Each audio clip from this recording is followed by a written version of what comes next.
Elvia Higuera Pérez. Es licenciada en Derecho por la Facultad de Derecho y Ciencias Sociales de la Universidad Michoacana de San Nicolás de Hidalgo, maestra en Gerencia Pública y Política Social y doctora en Género y Derecho.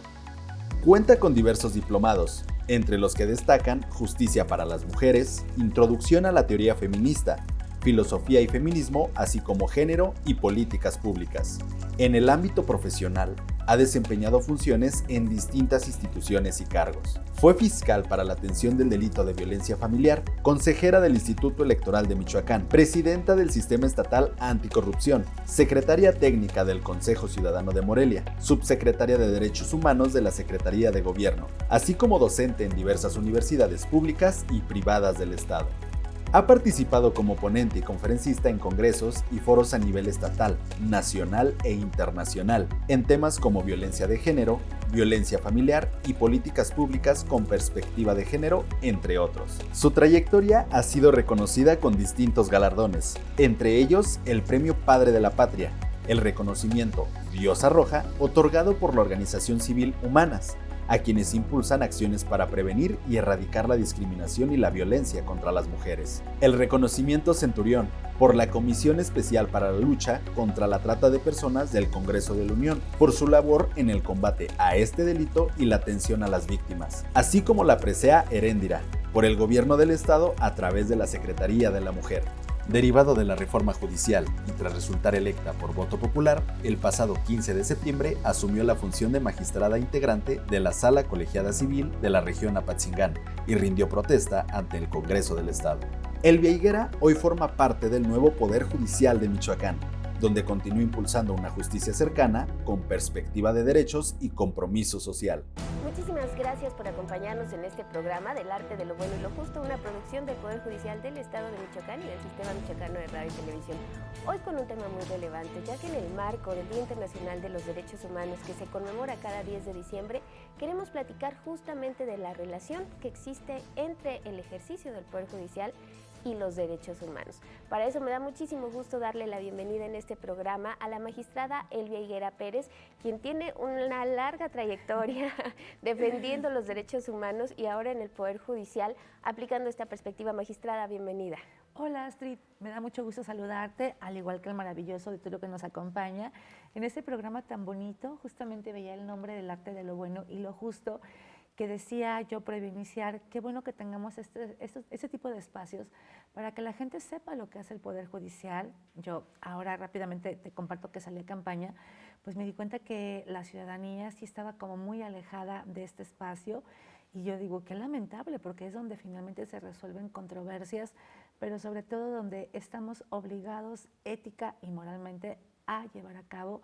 cada uno de los principios que tiene que ver justamente con esa teoría tan generosa como es la teoría de los derechos humanos. Pues esa es la intención justamente del Arte de lo Bueno y lo Justo, que la ciudadanía pueda conocer cómo funciona el Poder Judicial, cómo se toman las decisiones y la relevancia que tienen pues también para sus vidas y que estemos enterados de lo que sucede ahí, magistrada. Sí, porque además, tú lo decías muy bien, todas las decisiones que tomamos y que tienen que ver con la vida cotidiana, Astrid, desde la pensión alimenticia, desde una disolución de un vínculo matrimonial, desde esta parte que de pronto a veces hacemos actos de buena fe confiando en las personas, por ejemplo, ser aval en un pagaré, que de pronto no sabes lo que te va a implicar en términos jurídicos, muchas situaciones de conflictos en la familia por herencias, que son situaciones que perfectamente se podrían prevenir si tuviéramos, digamos, mayor información jurídica o más alcance más cercanía acerca de los derechos, los alcances que estos tienen. Yo creo que eso evitaría muchas situaciones complejas en términos sociales y familiares. En este sentido, ¿cuál es el papel que tiene el Poder Judicial para garantizar los derechos humanos? Yo creo que el Poder Judicial, tanto a nivel Suprema Corte como Poder Judicial de los estados, y en este caso el de Michoacán, digamos que somos la instancia por excelencia obligadas a cumplir con cada uno de los postulados, los principios que tienen que ver justamente con los derechos humanos. Recordemos que los derechos humanos pues han ido evolucionando conforme la misma sociedad nos hemos ido transformando. En una primera generación pues hablábamos de derechos civiles y políticos, en una segunda generación que me parece son derechos muy bonitos, que tienen que ver con los derechos económicos, sociales y culturales que tienen que ver con esta posibilidad de que todos los seres humanos podamos vivir en un estado de bienestar o un poquito más, digamos, holístico, acercarnos a ese proyecto de vida que cada uno, que cada una soñamos para nosotras mismas, los de tercera generación que tienen que ver justamente con paz, con cuestiones que tanta falta hacen en este momento justamente, de pacificación en los territorios, medio ambiente, el cuidado de la cultura como un bien, digamos, de toda la humanidad. Y ahora pues nos enfrentamos a los de cuarta generación que tienen que ver con las tecnologías que están en proceso de construirse como una teoría, pero que vemos que muchos están vinculados a la comisión de delitos, por ejemplo, las cuestiones donde se violenta la intimidad de las personas, todo esto que se ha venido reformando a partir de identificar cómo a través de la tecnología, cuando no se hace un buen uso de la misma, pues termina también afectando la vida y la integridad de las personas. Entonces yo creo que el Poder Judicial por excelencia ha sido y es el espacio, el poder del Estado, obligado moral y éticamente a garantizarle a cualquier persona que tenga alguna situación con la justicia, que es un derecho humano también establecido en la Convención de Derechos Americana de Derechos Humanos, el garantizarle el acceso a un debido proceso, pero sobre todo a que en esta visión de lo que cada uno considera es justo para sí mismo, la persona sienta que el Estado le garantizó la justicia ante un daño, ya sea a través de la reparación del mismo o a través de algún acuerdo mediante el cual la persona pues se quede lo más satisfecha posible. Claro, porque como bien lo mencionas, hablar de derechos humanos no es nada más el acceso, pues, bueno, en principio a la vida, ¿no? Al agua, a la educación, sino tener estas posibilidades de desarrollarte en sociedad con los principios, con las decisiones que vamos tomando y poder tener justicia en un momento dado. Así es, y yo creo que esa ha sido como la parte más compleja, yo creo que uno de los retos que seguimos todavía enfrentando al interior del Poder Judicial, que ahora con esta reforma que fue, a mí me parece una oportunidad maravillosa para poder cambiar las estructuras internas, la propia dinámica y la visión del Poder Judicial, porque yo no quiero dejar de señalar que el Poder Judicial también no ha estado exento de resolver situaciones en base inclusive a creencias personales, a prejuicios personales, y eso nos llevaba a que en muchas ocasiones, pues algo que vamos a identificar mucho, especialmente con las personas privadas de la libertad, cómo el acceso a la justicia transita por un tema de clase,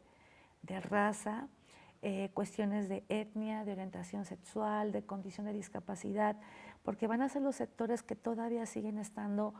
más vulnerables a poder acceder a un derecho tan importante como es el derecho a la justicia. Entonces creo que ahora la apuesta es que tanto a nivel federal como a nivel estado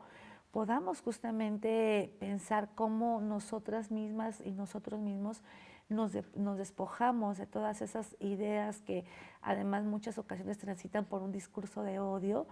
racismo, clasismo, homofobia, misoginia, y entonces desde la perspectiva de los derechos humanos, desde la perspectiva de género, desde una perspectiva de interculturalidad, desde una perspectiva de infancias, logramos transitar hacia una justicia mucho más humana, mucho más cercana a lo que la gente necesita. Y entonces esto lleva a que, bueno, se lleva el caso ante la Corte Interamericana, se emite la sentencia en contra del Estado mexicano y parte de esta sentencia inspira la reforma del junio del 2011 en materia de derechos humanos, cuando se modifica o se reforma el artículo 1 de la Constitución. Ese, digamos, ha sido un precedente importante, pero yo no quiero dejar de mencionar también otras sentencias que me parecen muy importantes, porque creo que lo que más nos ha permitido, digamos, visibilizar todas estas deficiencias que teníamos en el ámbito de la procuración de la justicia y cómo el acceso transita por estas categorías que te decía, de raza, de clase. En el caso, por ejemplo, de González y otras contra el Estado mexicano, que recordemos esa sentencia que conocemos como la de Campo Algodonero,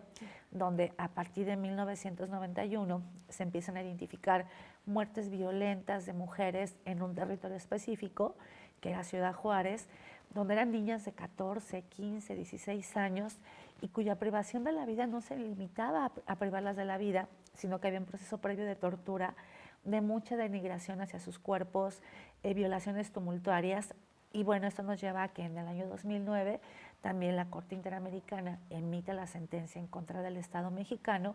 que visibilizó todas estas deficiencias que teníamos tanto en el ámbito de la Procuración de Justicia como también en cuanto al tema del castigo, porque al momento que no hubo investigaciones, pues esto quedó en evidencia de que tampoco podía haber castigo y por lo tanto se tenían que hacer reformas profundas y estructurales al sistema de justicia mexicano. Y otra sentencia que me parece también interesante, que podría hablar de muchas, pero creo que también esta es importante por esta visión de interseccionalidad, es la sentencia de Inés y Valentina, dos mujeres MEPAT, que en el año 2002 de la comunidad indígena de MEPAT del estado de Guerrero fueron violadas por militares. Una estando en su domicilio, entraron a su casa, la otra estaba lavando ropa cerca en un río, llega un destacamento militar, ambas las violan de manera tumultuaria y cuando ellas van y presentan su denuncia, pues se enfrentan a un sistema de justicia donde no había quien las interpretara en su lengua nativa, en su lengua materna. Obviamente pues no se puede integrar una buena carpeta de investigación y entonces esto nos lleva a otra sentencia. Por lo tanto, creo que lo que más ha, digamos, impactado y lo que más nos ha permitido cambiar estructuralmente el sistema de justicia en México ha sido las sentencias de la Corte Interamericana de Derechos Humanos. Tendríamos que hacer un programa para cada una de estas Sí, no, es que además son muy pedagógicas. Sí, porque, por ejemplo, si queremos comprender cómo se tipificó el feminicidio en México, pues tenemos que remitirnos a González y otras. Si queremos saber de dónde vienen las alertas Alba y Amber, pues viene de la sentencia de Campo Algodonero, porque antes desapareció una chica, una niña, y el sistema de justicia te decía, tenemos que esperar 24, 48, 72 horas. Y estas muertes nos dijeron, a ver, no señores, entre más rápido inicie la búsqueda, más posibilidad hay de encontrarlas con vida. Entre más se tarde o demore el sistema de justicia, de procuración de justicia, menos posibilidades hay de encontrarlas con vida, que es un principio que también aplica para las personas desaparecidas, cuyas madres buscadoras pues también han puesto en evidencia porque se debe de hacer muy rápido el tema de la búsqueda. Claro. Y bueno, avanzando un poco en el tema, porque queremos abordar mucho, ¿qué retos se enfrentan las personas juzgadoras? Algo que también es polémico es que los imputados también tienen derechos. ¿Cómo las personas juzgadoras armonizan estos derechos de las víctimas y de los imputados? Fíjate que con la reforma en materia penal, que también fue una reforma del 2009, si más no recuerdo, aquí en México, fue como buscar este equilibrio, porque previo a esta reforma, digamos, sí había como un desequilibrio en cuanto al trato que el sistema de justicia le daba a las personas privadas de la libertad o que estaban en proceso y a las víctimas de un delito. Digamos que había como un poquito más de ventaja para las personas privadas de la libertad o que estaban en proceso que las víctimas, porque la víctima era una figura como muy secundaria dentro del sistema de justicia penal. Ahora con esta reforma, la víctima tiene un papel, digamos, igualitario, en este caso, a la persona que le causa un delito. Y creo que estamos como en un momento donde en una democracia, pues obviamente, y en un sistema garantista de derechos, ambas partes tienen, por un lado, el derecho de defensa, que es un derecho humano. Y por otro lado, el derecho de la víctima a que se le restituya o se le haga una reparación lo más integral del daño que le fue causado. Entonces me parece que no es fácil porque sí hay que hacer como esta armonización, pero yo creo que cuando se trabaja desde una visión garantista, donde conoces tanto el derecho de uno y de la otra, como también de la persona que fue afectada, yo creo que ahí puedes lograr justamente como este equilibrio de no abusar y no violentar derechos de ninguna de las partes en un procedimiento, de tal manera que ambas partes pues no sientan que se encuentran en una situación de desventaja en un procedimiento judicial, que además era algo que en México pues era como muy viciado, el tema de cómo se violentaban derechos en el debido proceso. Entonces creo que sí, no es fácil, pero sí estoy convencida de que cuando logras conocer muy bien cómo funciona la parte de los derechos humanos y tanto derecho del imputado como también de la persona que fue víctima o ofendida de un delito, pues tienes que buscar el punto de equilibrio. Y me parece que ahí la justicia restaurativa juega un papel súper importante, porque además la justicia restaurativa no solamente está encaminada a, digamos, reparar material o económicamente el daño que te fue causado, sino también cómo sanas ese proceso. A partir a lo mejor de muy difícil comprender, bueno, pues por qué secuestró a tu papá, por qué violó a tu hijo, a tu hija, por qué lo desapareció, que es mucho también lo que se trabaja en los procesos de justicia transicional. En el caso de nosotros, nuestro distrito judicial abarca los 12 municipios de la Tierra Caliente, que además, bueno, pues una zona muy polémica, muy controversial por las situaciones que de pronto se han presentado, pero dentro de todo esto que pudiéramos hablar de lo que pasa en Aguililla, Tepalcatepec, Cualcomán, Chinicuila, etcétera, decirte que nosotros hemos trabajado de manera muy, digamos, segura, muy cómoda, no hemos tenido ninguna situación complicada hasta este momento. Y creo que era como esta parte también de la importancia de la reforma, que pudiéramos estar en territorio, cercano a la ciudadanía. A mí me gusta mucho cuando la gente va y te dice, es que están aquí ustedes, y ya decimos, sí, pásele, a ver, dígame. No, pues es que tengo un asunto así, no se preocupe, y te lo asesoro. Entonces eso me parece muy bonito, porque la gente no estaba acostumbrada a un poder judicial cercano a ellos y a ellas. Ese es un punto que yo valoro mucho en este momento. Y un caso donde hemos estado aplicando, o donde apliquemos la perspectiva de derechos humanos, fíjate que algo que yo he encontrado mucho en aquella región es el tema de despojo a personas adultas mayores, a veces por familiares o a veces por personas cercanas a quien dice ser dueño de una propiedad. Tengo un caso de una señora que justamente estamos por resolver en estos días. Es una señora de 89 años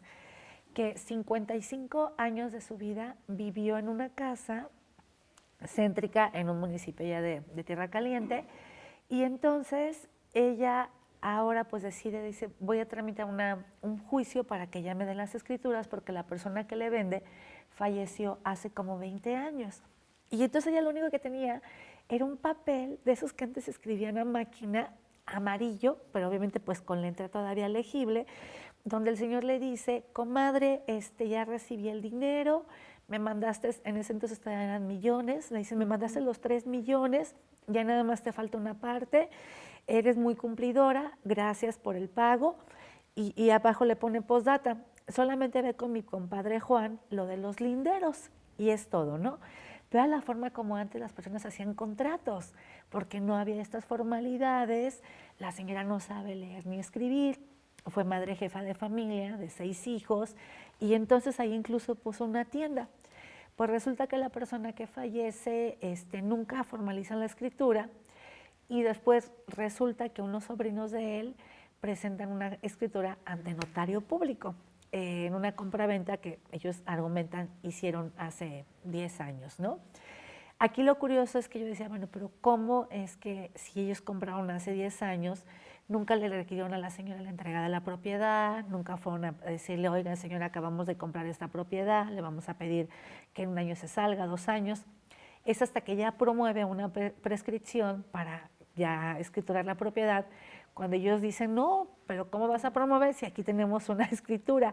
Y entonces ahí lo que estamos justamente argumentando es en base a una visión protectora hacia la señora adulta mayor, por su condición de mujer adulta mayor, que además hay un marco jurídico muy extenso en la materia, pues es reconocer que ella vivió durante 55 años, que ella tenía la posesión de la propiedad, y en consecuencia, pues digo, yo creo que ella tiene el derecho a mantener la propiedad de este bien inmueble, que va a ser muy complicado, porque digo, ojalá que el juez de amparo también coincida con mi visión, porque seguramente se va a amparar la contraparte, pero me parece que son como estos casos que tenemos que analizarlos más allá de los formalismos jurídicos,